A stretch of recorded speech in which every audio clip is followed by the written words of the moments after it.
Yo, what is on, guys? Welcome back to the channel. It is finally time. I don't know about y'all, but I love nighttime driving. I love nighttime cruising. But one thing I really wish I had on the car was some sort of ambient lighting. We all know that the BMW interior lights up orange. Here in the handles, all your gauges, etc. is an orange color. But I've really wanted something where I could change the lighting or add different colors to the floor and the rest of the cabin. So in today's video, I'm gonna be showing y'all how to accomplish some sort of ambient lighting in your BMW. And so here I have this LED light strip kit. In today's video, I'm gonna be showing y'all how to tuck these all away. I'm gonna be showing y'all how to achieve more of an OEM finish and really change the way your whole interior looks, because you're gonna be able to pick any color you want while you're driving, etc. So yeah, let's go ahead and get right into today's video. So here I have these car interior LED strips by Govee, however you pronounce it. So as you guys can see here on the side, you can download the Govee app and actually tweak the colors on this. And it says it has 16 million colors, but I'm sure that's not 100% accurate, but we will see. And basically you can adjust the brightness, make these match the music. So you should be able to queue up music, and these have like a microphone and it should like pulsate like a nightclub in here. But yeah guys, these were actually fairly cheap, about 20 bucks. I'll leave a link for these down below. And yeah, let's go ahead and start installing these. And so the first thing I did was actually remove the trim panel around the shifter and etc. It's actually fairly easy. You just lift this up and basically pull off from here and remove the tabs and pull it out. The reason why I did this is actually where I'm gonna store the connector where the cigarette lighter goes. But we'll get into that here in a minute. Here we're pulling out all the light strips, and you can see right here, this is basically your adjuster for the brightness, colors, power. So I'm thinking just putting it here near the bottom incognito, where I could just reach down and basically change the colors of the interior. So what I did was basically remove the cigarette lighter itself from the huge trim piece here. It's fairly easy. It has like two little LEDs. You just back off with a flathead, and then you really just pull this off. What I'm basically gonna be doing is hiding this connection here where the cigarette lighter is gonna plug into the lights, and I'm gonna tape this off with electrical tape and hide this all down in here. That way I don't have like the cigarette lighter showing out. It just looks corny when you have like the cigarette lighter connection popping out. But I'm gonna basically hide all that under this trim piece. And now the first thing we're gonna go ahead and do is basically start routing this before we do any connections or anything of the sort. And then from there we can start adhering it. And it actually comes with points that you can screw this into the car to really make it sit in there. But I don't think I want to screw holes into the car. We'll see how strong this adhesive tape is. We're gonna go ahead and start routing this around the interior of the car. I'm actually gonna start with the passenger side because there's more space here. Basically how I routed this is you see the cigarette lighter here. The cigarette lighter, if you follow the cable down, is connected to this controller. And like I said, I want to put this controller in a spot where I can adjust. So we have the controller by the driver's side here, and next to that is the cigarette lighter. From there, it actually splits off. As you can see, you're gonna have two lights for the driver's side, two lights for the passenger side. So what you wanna do is route the cables. And so you have the first LED strip that's gonna go right under here to provide ambient lighting.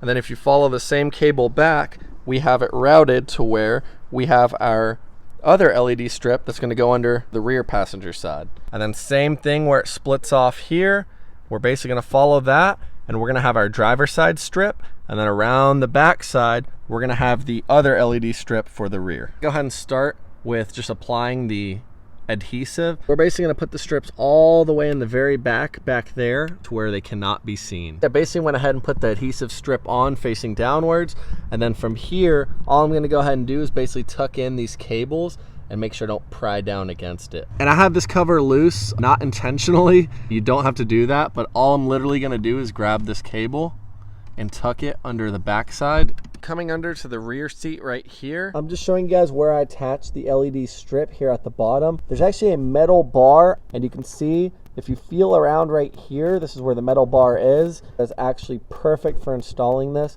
It sticks right on, it's just the right size, so where you don't have to install this LED to the leather, because it's not going to stick to the leather, and you're simply going to attach that LED strip right over here. As for the cable of the LEDs, you're literally just going to grab it and tuck it in just like this. You can literally just grab it with your finger, tuck in the excess, leave just enough slack to where you can move the seat back and forth without this pulling off the LED strip. And I think that's the perfect amount of slack. Flip the seat back. Cool, you can see it's still loose enough, and then let's pull the seat all the way forward. And now you're literally just gonna basically get your hand and feed this all along the inside, all the way under here as well. You can just feed the cable from here into this trim panel. We can literally do the same exact thing to the driver's side. So let's go ahead and do that. We just tucked in the cable to this trim panel and then traced it all along the inside seam here. Literally just grabbed the cable, traced it all along, and then same exact thing for the driver's side. We left just enough slack right here to where it doesn't pull off that LED strip. All the lights and cables are tucked completely away. There's literally no sign of it at all besides the little cable showing here and at the front, but you would not be able to know that there's LED strips or ambient lights on the interior. And so now what I'm gonna go ahead and do is basically loosen off this center console. So all you're gonna need is a 10mm socket, and you're gonna have one screw over here and another located right in here. So you're gonna pull off those two screws. That should loosen up the front end. Now we are gonna do the same exact thing right back in here and loosen up these nuts so we can remove this rear console. Now that we have those screws completely loosened up, you are gonna have two T15 screws there, and I'm basically just gonna go ahead and remove this T15. And our two T15s are removed. So now this rear console can basically lift out of place completely, and that will allow the front console to lift up so we can tuck all the wires underneath. Now from here, we're basically gonna remove this center cushion because that's what's gonna hold this console in place. So put that center cushion off to the side, and there's locking teeth here. So you have to pry the sides outwards as you kind of remove this because the center console is gonna be held in from the rear seat. You just lift up on the front and the whole rear section will come out, and you can pull this all out together. Now from here, we actually have access to the two 10mm nuts that are holding this front console in place. So now we removed our 10mm nuts here and here. So this whole front console should lift up, but before we go ahead and do that, the last thing we need to really go ahead and do is unseat the parking brake boot, handle, and etc. Now we're simply just gonna remove this whole unit. We slid back the parking brake boot. So now we're just gonna lift up from the rear, and we're gonna clear everything. We're gonna tuck the shift knob underneath, and you're gonna have like electrical connectors that are tying and intertwining with this thing. Just make sure you completely untie them and undo them. And then from here, like I said, you can literally pull this whole unit straight out. Now we're gonna grab our cigarette lighter that we took out and basically tie it up, electrical tape the heck out of it. That way, obviously the connector is not just metal touching around. So we're gonna electrical tape all around this, tie off all these cables, and then basically place it under here. That way, as soon as I put my console back on, I can plug it up and it's all set up already. Now that this is tightly connected on, I know it's gonna work. I'm gonna go ahead and electrical tape this whole thing together and zip tie all these fray cables right here. Guys, look at my creation. I basically tied this whole thing off with electrical tape, reinforced it all around so no exposed metal is really showing. Key thing that we're gonna go ahead and do is basically supply power to this thing by clicking this thing in. Basically go ahead and put a piece of tape over the top. That way it doesn't depress itself and it just stays always on basically. Because as long as this thing is pushed on, we can still turn off the lights using the little power cable here. But if you don't have this button clicked in, it's not gonna supply power and you're not gonna be able to even use this. So we're gonna basically leave it in the on position. So like I said, off is up, on is down, and now we're gonna go ahead and secure it with a piece of tape. Just like that, basically. Make sure you don't accidentally press it back up as you put the tape on. You want to click it down and then just lay the tape over top. Make sure it doesn't click itself back off. And then these two little LEDs, I'm basically gonna put a little piece of electrical tape in between it. That way they don't rattle around. Something like that works. I basically just went ahead and put electrical tape on it so it doesn't rattle around. The rest of this is rubberized so it shouldn't rattle. And then this connector is gonna get plugged in to supply power. So what we're gonna go ahead and do is make sure this has adequate slack on it because I don't want it to be too tight to where I have to pull. So that's about good. With the controller and everything, I'm positioning it in front of the shifter over here, not behind, because I don't want it to tie up. Right now the car's already in park, so I know that's its maximum limit. You don't want to put stuff behind it and get your shifter caught up. Now before we put the console back on, what I can do is plug in my cigarette lighter connection, which will be this connector right here. Make sure everything works before I slap that center console all the way back on. Go ahead and plug this up, reconnect the battery. You're not going to really destroy anything or damage anything. You might just throw an error code because the console is out and the lights on it not plugged in, but you should be able to clear them right off. Let's go ahead and plug this little connector in. And so now we replugged our battery. We're gonna go ahead and grab our key, put it in the ignition, and make sure this all works. So let's go ahead and plug up, and bam. Oh yeah, look at that. We have life. Dun, dun, dun, dun. Of course, they're not gonna stay flashing. You can change the color to something actually independent, but that is a great sign. So let's make sure our controller and everything works before we start reinstalling. Ready? 3, 2, 1. Power on, power off, power on. Let's change the color. We have red, yellow, and see I'm just cycling through different colors. And on top of that, we can download the mobile application and adjust all this through our phone, but you can also see the brightness. I can adjust that. So yeah, everything works, guys. So now we're gonna go ahead and unplug, disconnect the battery, and then basically slap on our center console. And now this is your final chance to make sure you have everything tucked. This fat part where it splits off, make sure it's tucked on the inside, not outside. And now let's go ahead and put this on. And yeah, guys, you can see I have the center console positioned. All I did was pull this parking brake all the way up. Then you lift it from front to rear. That's how you install. So you make sure it's at that steep angle in the front. You dip it all the way down over the parking brake, and then it rests right here in the back. And you can see down there, everything lines up perfectly fine. In the very back behind this metal plate, we have our cigarette lighter, all of our wiring, etc. And it's all safely wrapped with electrical tape. That way metal doesn't touch metal. And then from here, what I went ahead and did is I pulled up the shifter and I pulled up the shift boot, but I pulled everything up through so nothing tangled up. Now from here, we can really just secure this down snugly with our 10mm screws. And yeah, we'll go from there. Let's go ahead and reinstall our two 10mm nuts right back here on the rear section. And you don't want to go ballistic torquing these down, because as you can see right over here, the little frame will crack. It is plastic. So just snug it down and that's it. Like, don't go mock Jesus torquing these. Remember, we kept our cables all exposed and these were plugged into the rear console. We're simply gonna leverage this back into place on the rear. So make sure that the inside seams of the rear console sit on the inside of the seat.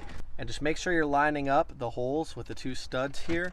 And then just basically, yeah, just wiggle it into place as you go. It's worth noting to say you can actually wiggle these pieces here to make them align with the studs. But now we're all lined up, so our rear studs are aligned. We have these hooks and it will scratch up the whole interior. As you can see, this will probably be able to get buffed out, but make sure these hooks align on the inside, on this side, and on the other side. And you may have to lift up the rear seats on both sides, that way you can get the seam in and out. Otherwise it's not gonna get fully out and you're not gonna be able to put it fully back in. So if you just lift up on the seat here and here, now we can see the seat will overlap and we can push this all down. Our seams on both sides are aligned, our screw points are aligned, our hooks are tucked inside, and the rear is slightly overlapping the front. And then you really want to make sure these two screws are tight. Don't over torque, because you don't want to strip out the T15, but make sure they're very tight because this is a common rattle point. And then something worth noting, remember we traced our cables back through at the beginning, but you want to make sure that this cable here for the rear air conditioning trim sits up here in the front side. You don't want it back in the back sector. You want it to sit up at the front because that's how this thing is going to install. And our connectors reinstalled, believe me, it is a tight fit, but since it is installed, we can lever that back in from front to rear. Now, as you guys can see, I have my trim piece I'm going to put back on. Just like that, we simply just snapped it into place. I definitely need to rewrap this soon. Now we simply slid our shift knob boot straight over, and from here, the cherry on top. As you guys can see, we actually repurposed. We actually now have a little tray here where we had our cigarette lighter, since it's already getting used for the lights. Later in the future, I can actually repurpose this for a wireless charging pad, which I'm gonna start producing. A link for that will be down below once I come out with that. But yeah, we are all good to go now. Now, the last thing we're gonna go ahead and do is slip on that parking brake handle. And then from here, we're gonna zip tie where you see the indentation, trim it off, and yeah, we should be good to go after that. Sweet, so now we have our parking brake handle back on, snipped off the zip tie. All right, so getting in the car now, guys, we're going to pop the key into the ignition and turn it on. And as you guys can see, we have light. We're fully illuminated, and I don't have my phone available to link this through Bluetooth at the moment to show you guys the whole color wheel with the 16 million colors, but I was actually able to match the color on the color wheel to the gauge color. If I go ahead and flick these lights, we can see that same orangish red is apparent right here on the floor. And I know on the camera it might look like a more red color, but I promise you in person, it's basically the same color I have on the screen, same color as the gauges. And now this is just stepping out of the car just to give y'all an overall look of it, but you can see that we're fully illuminated all around the car. And as we pull up the rear seat, I have just enough slack here on the cable to where it doesn't pull off the light strips. Yeah, we're fully illuminated in the rear and the front, and it looks great, guys. I genuinely think for $20, There's no better setup you can get. And the most important thing to me now is it looks all OEM because you don't see any of the cables, the cigarette lighters underneath the trim. And I have this color already pre-saved through the app. So it's actually now one of the set colors in the interior. And now once I click this color wheel, you can see we can basically pick from so many different choices. So now we have full blue lights, whatever suits your color combination in the car, you can adjust here. Just showing you the passenger side as well. There's no way anyone would know these are like LED strips. It definitely looks like ambient lighting throughout the car, especially if you do a good job tucking all the wires, which is very easy to do in these little side seams. I mean, overall looks freaking great. This is hands down probably one of my favorite modifications I've done on the interior because now it really fits the part. It really looks a lot more modern, looks great overall, and especially at nighttime, it is such an aesthetic. So huge thumbs up, highly recommend. Well, yeah guys, that is how you install ambient floor lighting on literally any car. You can do this on any BMW, any car out there. The only difference, of course, will be removing the center console, but it is an extremely cheap and effective way to really transform the interior of your car and just give the whole interior such a nice modern touch and a great aesthetic. When you're driving at night or just letting guests into the vehicle and you have somebody in the passenger seat, it is a very welcome change to be able to change the whole mood of the interior, change the whole color, or have the lights match like the sound of your music. It really just makes the whole interior seem years newer, and it really just makes driving enjoyable. I mean, I literally get excited to just hop in the car and go out on like a nighttime drive. If you found this video helpful, go ahead and drop a thumbs up, and I'll go ahead and leave a link down below where you can go ahead and purchase the same exact lighting setup that I have in my car. Comment down below if you have any questions at all, and as always, if you are not subscribed, go and smash the subscribe button, hit that notification bell so you can stay in the loop on all the videos to come. As always, thank y'all so much for watching. I appreciate the support, and I'll see y'all in the next video. Peace out.